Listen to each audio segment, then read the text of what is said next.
worship team kanye no Sunday school egameni lika Jesu sishaya izandla abangcwele. Hallelujah. Ngimodana ngostructure futhi ngimkhulu ngostructure, but today I'm going to be short egameni lika Jesu. Sivula amabhayibheli wethu kuMark chapter 13. Sibalasa amakharabha sihleleni baba.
uJesu wangena eJerusalem, wangena ngethole lempongolo elingakaze lagitshelwa nangoyedwa. Uma bebuza ukuthi nilithukululelani lethole, bathi inkosi yalidinga, bayalithatha logibela uJesu. Ngamanye amazwi uma uJesu efika enhlizweni yomuntu, akafiki uJesu la kungena umuntu uNkulunkulu khona gogo, but ufike abe muhle empilweni yomuntu nasenhlizweni yomuntu. Ufike kungagibelanga umuntu bese gibela uJesu. Uma umuntu evuma ukuthi uyinkosi nomsindisi uJesu Kristu bese kuba ukusindiswa kwakhe, bese uJesu uyagibela kumuntu. Uma uJesu ehla kumuntu wehliswa ukwenza into ephambene nomyelo wakhe okanye nomthetho wakhe, bese yethu uJesu kube nzima ukumgibeza. Kube nzima ukugibeza uJesu. Uma ngabe sehlile kumuntu kufana nomuntu okufasting, ongena namhlanje kuphela iviki engakaqedi fasting gogo bese yadla, ufana nokuthi azange azafaste kuNkulunkulu ubuyela kuzero. Amen. Ngiyabingelela mfowethu egameni likaJesu. Asabe sonke. Uma uthatha igilazi yamanzi, when you take a glass uyifaka amanzi and put water, amanzi ayagcwala bazalwane, the water gets full.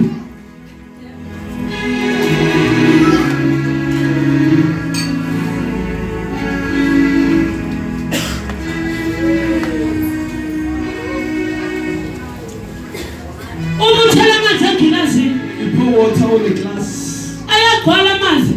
the water gets full.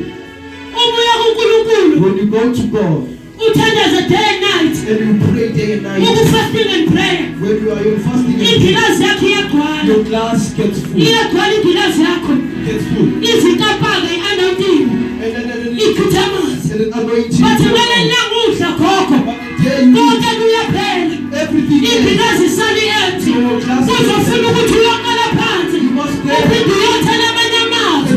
Yamele ukuthi lo yamkhuleko wakho, usuwapheneze, ufananeze, uyaqala phansi. You start in the beginning. Unjalo umuntu okhuthelwa uJesu, Like that when bese uJesu eyehla kuyo. Jesus was Uthi ukufika kuleveli uNkulunkulu ade kubele kuyo. Uthi ukufika kuleveli uNkulunkulu ade kubele kuyo. difficult to reach the level where God Uma sewathi uphambene nentando kaNkulunkulu. what is against the God's will. Verse 29 ifundala kanje. Kanjalo nani nxa nibona lokhu kwenzeka. Yazini ukuthi inkosi iseduze, isemnyama. Uyakudlula izulu nomhlaba. Kepha amazwi ami mina Jehova wayikudlula. Kepha lolu suku nalelo hora akakho owazi utho ngalo. Nazingena sezulwini nandothana kubaba kuphela owazi isuku nehora okuyobuya ngalo ubaba umsindisi. Akekho nomunye owaziyo, kufana nokufa kuyazuma. Qaphelani nilinde ngokuba alisazi isikhathi ukuthi siyakuba nini. Verse 35. Ngakho lidani ngokuba nazi ukuthi inkosi yethu yakufika nini, noma ngokuhlwa, noma phakathi kobusuku, noma ngokukhala kwezinsuku, noma ekuseni. Ifuna ifika ngokuzuma, inifumane nilele. Kepha lokhu engikushokile ngikusho kubo bonke ngithi lidani. Funa inkosi ifike ngokuzuma, God will come unaware inifumane nilele. and you will find you asleep. Kabe wena namhlanje uthini kuNkulunkulu ophilayo na? And what are you saying to the living God? Kabe uthi uNkulunkulu uyakufikulela na noma uyakufika umlindile? God find you asleep or awake. Ziningi izinto ezisusa kuNkulunkulu. Anything that takes us away from God. Ziningi izinto ezisusa endleleni There elungileyo. are many things that take us from the way that Bathi we do. inqaba ukuthi usuku nehora silwazi. But we do not know the day or an Ukuthi hour uNkulunkulu uzobuya nini? where God will come. Azoletha ibandla lakhe. Come and fetch his church. Usuku nehora The silazi. day and the hour we do not Ukuthi know. usilungile uyofanile. Whether I was looking to go to die. Uyabelungela ukubana uNkulunkulu na. Is he going to be able to see uKristu God? uyafika njengesela. Jesus will come Ngobusuku nehora because asilwazi. the day and night we do not know. Kabe uyakufika ulindele na. He will find you aware. Kabe uyakufika ulele na. Is he going to find you asleep? Kabe uyakufika sonweni na. Is he going to find you in sin? Kabe uyakufika ukhala na. Is he going to find you crying? Uyafika kwenze njani uKristu? Uyafika ukhulelwe na. Is he going to find you pregnant? Uyafika ulindile na. Is he going to find you aware? Lithi iBhayibheli lami lidani. The Bible says be aware. Lithi qaphelani. It says be aware. uYesu Jesu uyabuya Jesus uJesu. is coming. Angakufika usesonweni. May he not find you in sin. Thandazela intenge Pray for namhlanje. one thing today. Ukuthi uNkulunkulu akufike ulungele. That God finds you prepared Ukumbona yena njengenkosi to see nomsindisi. him as God. Ngizothi namhlanje I'm going to say this today. susa amehlo wakho kubantu. Take away your eyes from people. Bhekisa amehlo wakho Fix kuNkulunkulu. your eyes to God.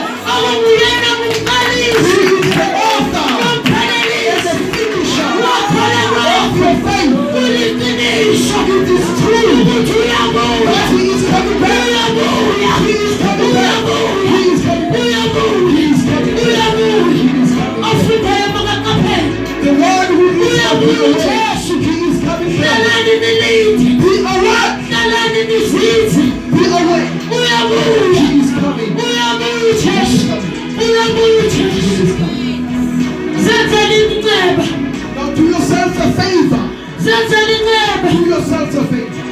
Do yourselves a favor. uma wazi ukuthi awukho kahle When you know noNkulunkulu that you are not well with God, sibuyisele kuSamariya take you back to God. isikhathi sisekhona When time is still there, isikhathi sisavuma when time still buyela allows, kuNkulunkulu go back to God, uqala the author and the finisher of your faith. uvumelekile konke So it's allowed everything, batha kusizi konke but it doesn't help. akuliqiniso But uyabuya the truth is ngabe coming back. uyafika kuphi na Where is he going to find you? akunakhelasi Now there is no angel. ayafika ubuya kwakhe Now there is that is going to find you. There is no one ayafika ubuya that is kwakhe going to abanye bezobe besemasimini Some of you will be in abanye the baye Some besenkonzweni of you will be in the abanye church. babe bedumisa Some of you will be abanye praising. babe behlala Some of you will be playing. uyabuya ujesu God is coming.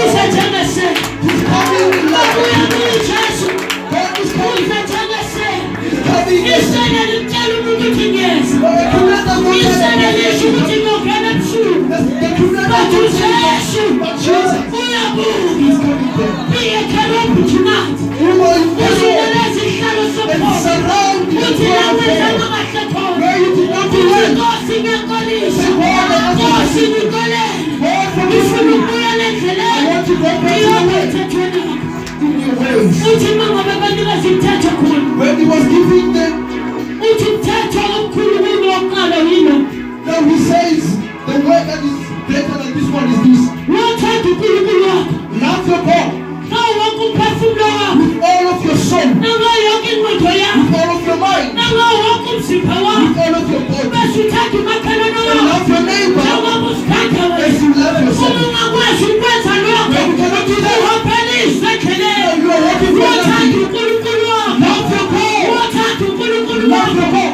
ngengqondo yakho With yonke all of your mind, umphefumulo wakho with all of your soul, bese uthanda umakhelwane and love wakho your neighbor. thanda umakhelwane wakho Love your neighbor njengoba uyithanda wena as you love yourself. uyiqiniso It is true. uyabuya ujesu She is coming back. uyabuya ujesu She is coming back.